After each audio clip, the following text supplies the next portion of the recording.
Tony Tormenta. Antonio Ezequiel Cardenas Guillen, known as Tony Tormenta, had taken over leadership of the Gulf Cartel after his brother Oil was arrested. But at the same time, losses, once the cartel's armed wing, had broken away and turned into its deadliest enemy. Tony commanded his own private army called Los Scorpiones, a squad made up of ex-police officers trained in heavy weapons and brutal tactics. So brutal that he caught the attention of the Mexican Marines. For months, they tracked him across Tamaulipas, nearly catching him several times. But each time he escaped, protected by convoys of gunmen and armored vehicles. By late 2010, however, the government made his capture a top priority, and Matamoros, his home city and stronghold, became the main battlefield. On the morning of November 5, 2010, more than 660 Marines backed by helicopters and armored vehicles surrounded downtown Matamoros. Roadblocks went up, cell service was cut, and power went out in parts of the city. For hours, residents hid in fear, as gunmen fought openly in the streets. Gulf Cartel sicarios hijacked buses to block military convoys, snipers fired from rooftops, and over 300 grenades exploded during the clashes. By the afternoon, the Marines had located Tony in a downtown building. Helicopters fired from above, and the military pushed through. As they got in, they eliminated Tony and several of his bodyguards. Across Tamaulipas and beyond, new roadblocks, grenade attacks, and shootouts erupted as news of his death spread. Luzes celebrated hanging banners mocking the Gulf Cartel and inviting Tony's men to switch sides. El Mexico.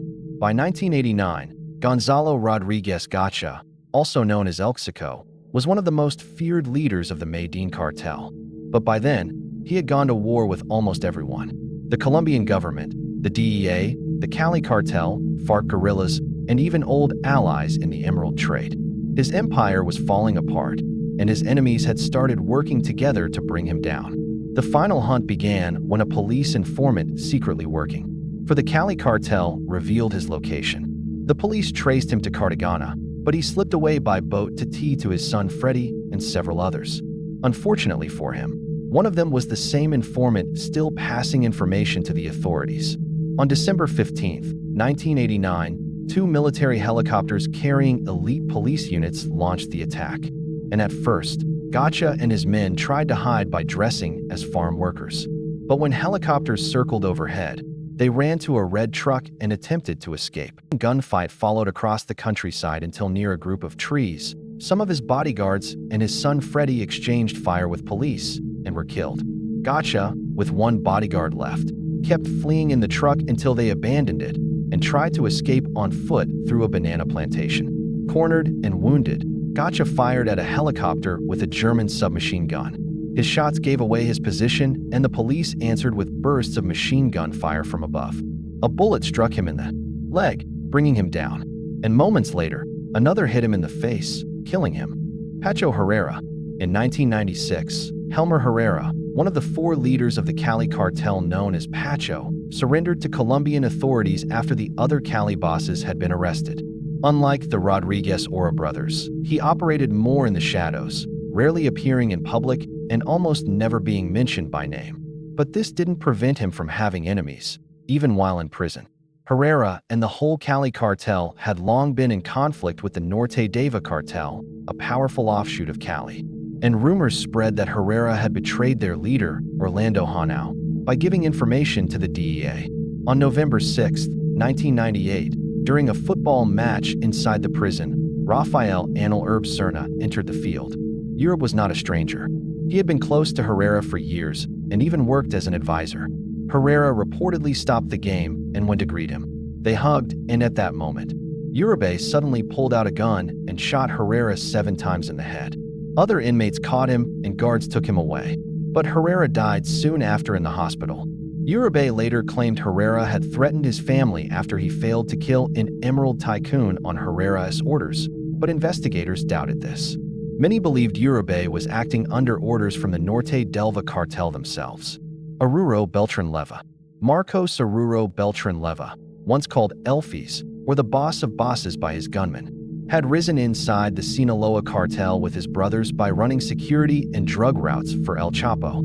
But after his brother Alfredo was arrested in 2008, the Beltran-Leyva clan blamed El Chapo for betraying them. They broke away, formed their own cartel, and allied with Losses, which were enemies of El Chapo, turning Mexico into a battlefield between former partners.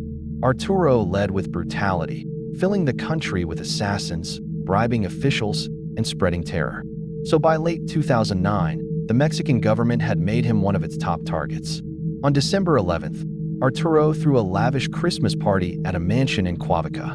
But Mexican Navy Special Forces raided the house, sparking a firefight that killed 3 of his men and a neighbor.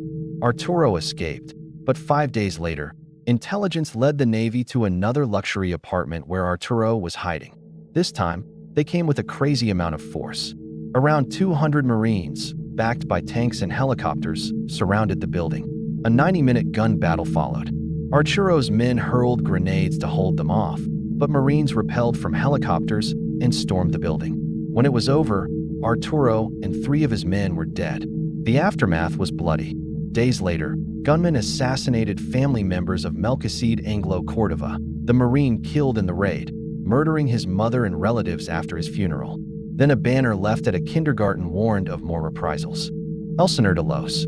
On July 4, 1997, Amado Carrillo Fuentes, known as Elsinore de Los, or Lord of the Skies for the huge fleet of jets he used to move cocaine, entered a private hospital in Mexico City to change his face.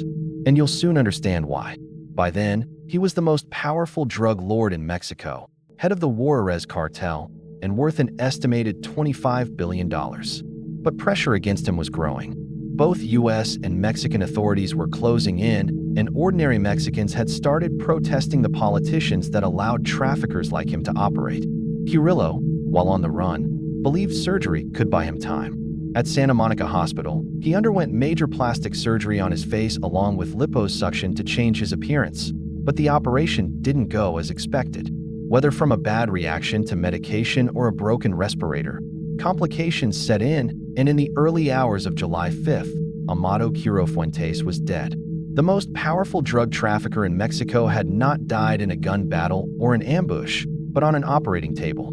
Rumors spread quickly, with many insisting Carrillo had faked his death to escape justice. The government was forced to publicly display his body to silence the speculation. Months later, the 2 surgeons who had performed the operation were found murdered. The Juarez cartel fell into chaos almost immediately, and a bloody fight for control of what Carrillo had left behind started. Ramon Arellano Felix, being one of the leaders of the Tijuana cartel and being known as the cartel's enforcer, Ramon had built a reputation as one of the most ruthless traffickers in Mexico. He personally ordered massacres, including the 1998 slaughter of 19 members of the Castro Ramirez family. Brutal acts like this made him stand out, which is why by the late 1990s, Ramon was high on Mexico's most wanted lists. In 1997, he was added to the FBI's 10 most wanted fugitives, charged with importing cocaine and marijuana into the United States. Later, under the Kingpin Act, his U.S. assets were frozen and American citizens were banned from doing business with him. Still, Ramon continued to operate in Mexico. But on February 10, 2002, while he was driving in Mazatlan, a Mexican police officer, Angel Antonio Arias Torres, pulled him over for a traffic violation. What seemed like a routine stop exploded into violence. Ramon pulled a gun and shot the officer twice in the chest, mortally wounding him. Even as he collapsed, Arias Torres managed to fire back, hitting Ramon in the head and killing him instantly. Both men died in the exchange. Some accounts, however, say that the stop was not an accident. According to these stories, Wayne Guzman, known as El Chapo, set up the ambush to remove one of his most dangerous rivals. If that's true, he succeeded, since Ramon's death marked the beginning of the end for the Tijuana cartel. Just weeks later, his brother Benjamin was arrested, and within a few years, most of the Arellano Felix brothers were either captured or dead. Francisco Rafael Arellano Felix.